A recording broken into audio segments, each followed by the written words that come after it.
Je suis Annelise Cotenceau, je suis directrice de France Victimes 38 Avenir à Bourgoin-Jallieu en Isère. Je suis arrivée en poste en 2022 après avoir été accueillante juriste en association d'aide aux victimes et puis juriste en juridiction.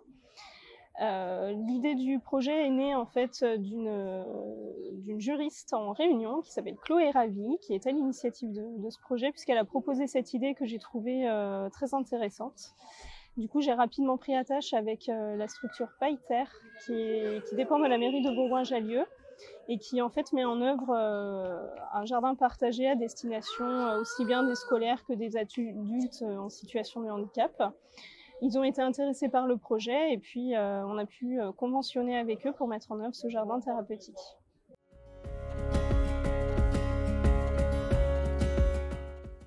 Alors, l'objectif du jardinage thérapeutique, c'est de travailler sur notamment l'intégration du traumatisme auprès des enfants victimes et des enfants qui bénéficient d'un mandat d'administrateur ad hoc.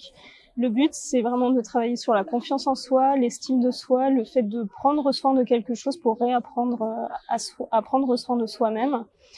Donc le public visé, l'atelier s'adresse vraiment aux enfants victimes, soit victimes directes, soit témoins des violences conjugales. Et puis, comme je le disais, pour les enfants qui bénéficient d'un mandat d'administrateur ad hoc dans le cadre de l'assistance éducative, puisque ces enfants sont parfois confrontés à des conflits de loyauté très importants, à des conflits entre les parents, et il peut y avoir une certaine forme de traumatisme chez eux également.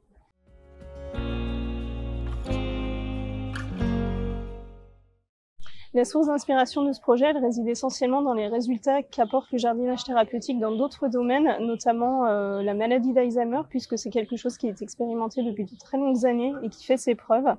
Et puis, au gré des recherches, j'ai également appris que des enfants qui s'inscrivent dans un parcours psychologique ou psychiatrique au sein de l'hôpital de Bourgoin-Jallieu avaient pu bénéficier de cette prise en charge et cette prise en charge avait eu des résultats vraiment très positifs pour eux.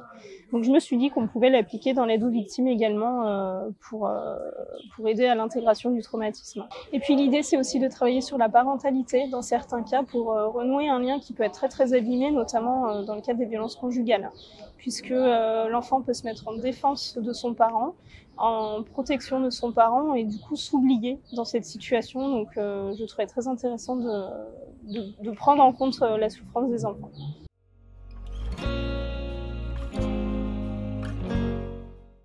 Sans aucune prétention, je pense que le seul conseil que j'ai à donner, c'est de ne pas se fixer de limites. Je pense que tout peut être source d'inspiration. À mon sens, il y a tout un tas de choses qui se font autour de la prise en charge, autant sur le plan médical que psychologique, et qui peuvent être développées dans le domaine de l'aide aux victimes. Et je pense que chaque professionnel peut avoir des idées qui peuvent être déclinées vraiment sur le plan local. La seule limite, à mon sens, vous le savez, c'est évidemment les financements. Mais au-delà de ça, je pense que toute idée est bonne à développer. Et puis, je pense qu'il est important de se reposer sur tous les collègues et tout le réseau, et surtout sur la fédération France Victimes, qui est quand même d'un appui au quotidien très important.